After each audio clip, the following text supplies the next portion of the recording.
hooks, screws, and extension chains for suspending the chair. The hammock chair also comes with easy installation instructions to help you along the way. Let's get started.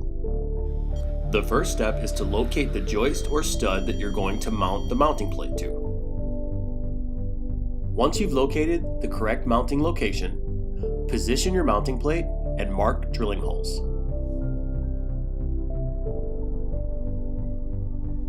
Next, you're going to want to get your drill and then drill through pilot holes. This will make it easier for your screws to enter the stud. Next, mount a Phillips bit to your drill. This will allow you to screw the screws into the pilot holes that you've already created. Once your mounting plates have been secured, you can now begin the simple assembly of the rest of the hammock chair. If using both hooks, you'll want to attach the hooks to the metal ring on the hammock chair. The hooks can then each be attached to the suspension chain. Once the chain has been adjusted to proper seating height, you can attach the hook to the mounting plate.